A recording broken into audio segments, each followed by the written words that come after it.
कि ये जो अपने मुल्क में टीमों को बुलाओ सारा साल 4 साल और उनको बुरी बुरी पिचेस में फंसा के अपनी को रैंकिंग बढ़ा लो और वर्ल्ड कप के लिए क्वालिफाई कर जाओ। ये जो वर्ल्ड कप का फॉर्मेट है ये आइडियल है। क्यों?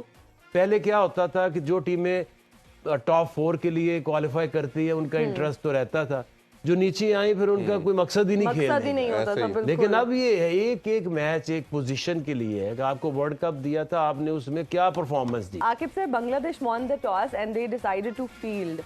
आप क्या समझते हैं उनका डिसीजन ये सही था? क्योंकि उनका ये कहना था कि शाम में जो बॉल है उसमें ड्यू होता है और बॉलिंग करने में थोड़ा प्रॉब्लम आता है। उनका एक अपना ही स्टांस था। बिल्कुल, दिल्ली में मैच है तो चांस तो बन सकता है, बट आई थिंक जितनी भी टीमों ने दूर का सोचा है वो दूर ही रह गई हैं। क्योंकि ऐसी पिचेस के ऊपर आजकल यही हमने ट्रेंड देखा है कि ड्यू आएगी भी तब आएगी जब मैच ऑलमोस्ट, बहुत कम ऐसे मैचेस होते हैं जो बहुत क्लोज जाते हैं। अगर आप पहले बैटिंग करते हैं, अगर आप स्कोर कर देते हैं 300 प्लस, तो वो कैपेसिटी नहीं है बांग्लादेश के पास, क्योंकि उनकी उस तरह की फॉर्म ना लगी हुई है, ना उनके पास कोई रिसोर्सेज है। वो शाकिब कह रहे थे वेरी डिसअपॉइंटिंग लाइक रिजल्ट्स, लेकिन अगर आप उनकी पूरी टीम में देखो तो शाकिब है वो बिल्कुल अपने करियर के एंड पे है। कोई ना फॉर्म है ना कुछ इस तरह की कोई मोमेंटम चलता आ रहा है।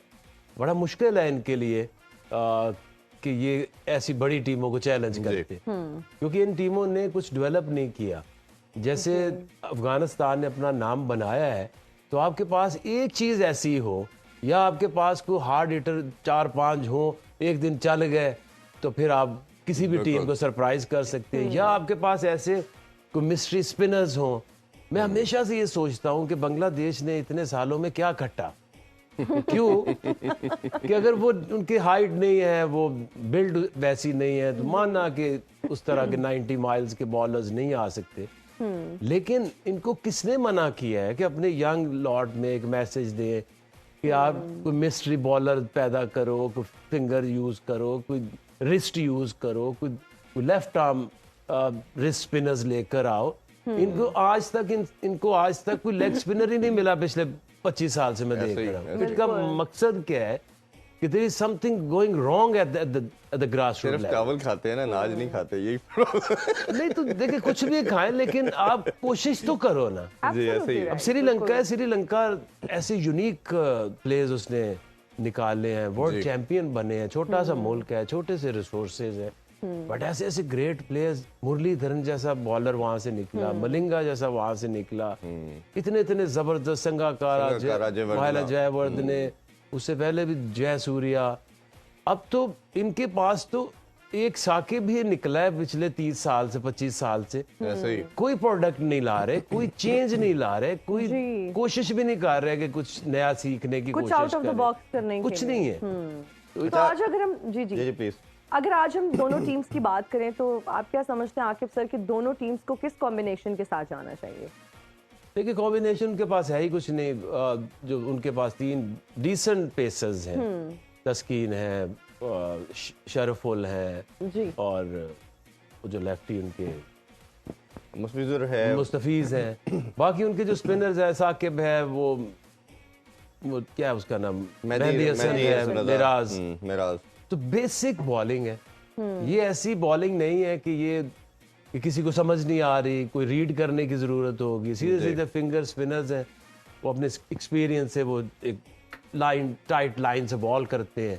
This is nothing special, basic cricket अगर खेलेगी श्रीलंका तो इजीली वो 300 श्रीलंका के स्पिनर भी आके भाई देखें तो अपनी कंडीशन को तो बड़ा अच्छा एक्सप्लॉइट करते थे। वाला लगे की बात करें, ये तक्षणा की बात करें, वो अब जैसे अपनी कंडीशन से बाहर आए हैं तो वो भी बिल्कुल ही ये जिसे कहना चाहिए कोई इम्पैक्ट नहीं पैदा कर पा रहे।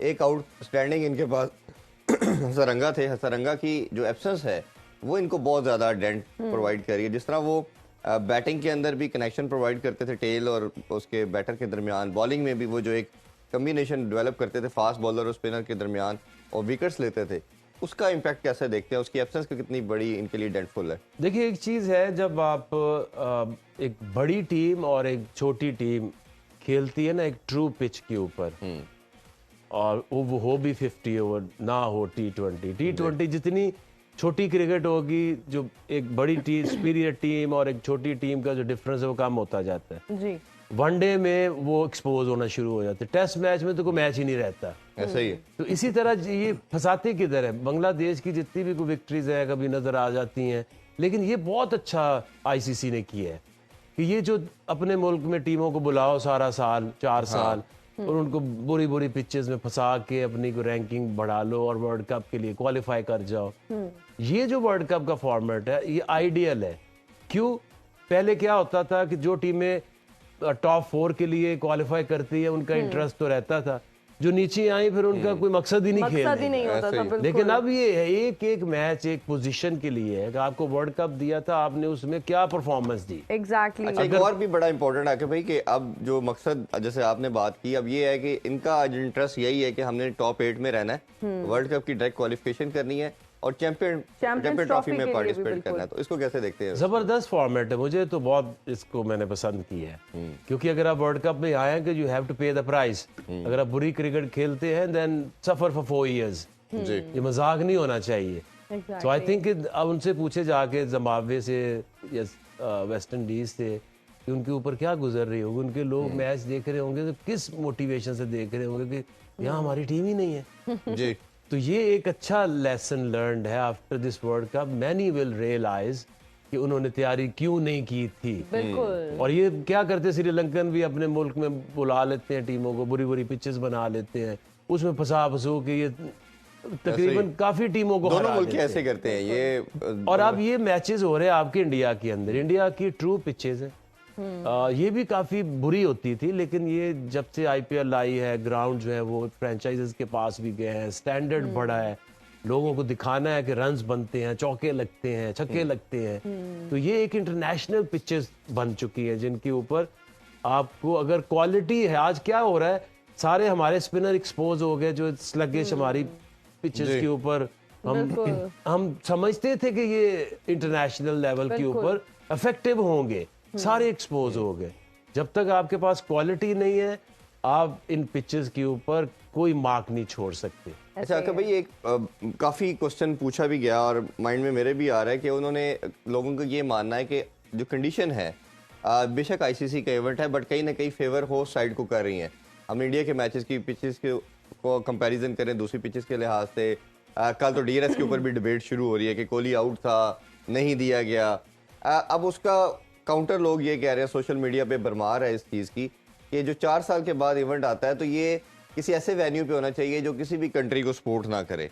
वो ऐसा डिफरेंट वेन्यू, जैसे यूएई की बात लोग कर रहे हैं, न्यूट्रल हो, यूएसए की बात की जा रही है, वो ऐसा कंट्री हो जो अगर एक इतना, क्योंकि लास्ट 3 वर्ल्ड कप जो है वो होस्ट जीते हैं। इंडिया का 2011 में देख लें, फिर 15 में ऑस्ट्रेलिया में हुआ, ऑस्ट्रेलिया जीता, 19 में इंग्लैंड जीता। अब जैसे नजर आ रहा है बड़ा क्लियर अभी तक का जो जर्नी है इंडिया जीतेगा। तो लोगों ने कहा कि ये तो पहले ही प्री डिसाइडेड वाली चीजें हो रही हैं कि आपने कंडीशन ही ऐसी प्रोवाइड कर देनी है होस्ट को, उनके फैंस आ रहे हैं, उनके लोग आ रहे हैं और उन्हीं को जीतना है।